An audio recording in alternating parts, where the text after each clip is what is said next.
पाणी हेच जीवन असे मानून अहोरात्र धडपड करणारे तसेच खानापूर आटपाडीसारख्या दुष्काळी भागाला टेम्पो योजनेचे पाणी मिळण्यासाठी जनहितार्थ कष्ट घेणारे खानापूर आटपाडी विधानसभा मतदारसंघाचे विद्यमान आमदार माननीय श्री अनिल भाऊ बाबर, ज्यांच्याविषयी बोलावे तेवढे कमीच आहे, जे स्वतःसाठी कमी वेळ देऊन फक्त जनतेच्या कल्याणासाठी धडपडत राहतात।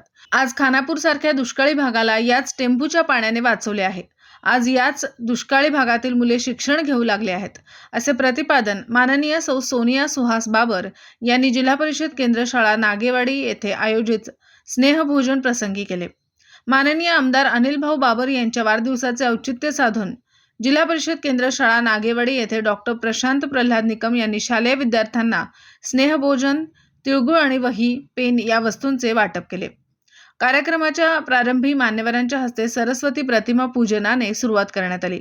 यावेळी खानापूर पंचायत समितीच्या माजी सभापती सौ मनीषाताई बागल तसेच युवा उद्योजक श्री महेश निकम यांनी आपले मनोगत व्यक्त केले। सौ शोभाकाकी बाबर कन्या महाविद्यालयाचे प्रभारी प्राचार्य म्हणून नियुक्ती झाल्याबद्दल प्राध्यापक श्री किरण तानाजी यादव यांचा सत्कार करण्यात आला।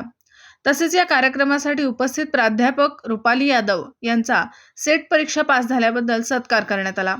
त्याचबरोबर देवकर मॅडम यांचा देखील सत्कार करण्यात आला।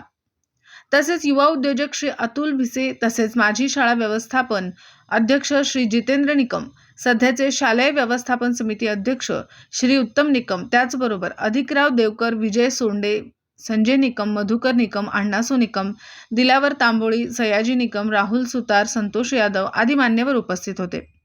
या कार्यक्रमासाठी जिल्हा परिषद केंद्र शाळा नागेवाडी येथील मुख्याध्यापिका सौ जयश्री माने तसेच सर्व शिक्षक स्टाफ उपस्थित राहिला। या कार्यक्रमाचे प्रास्ताविक प्रभारी प्राचार्य किरण यादव यांनी केले, तर सूत्रसंचलन प्राध्यापक विनोद निकम यांनी केले।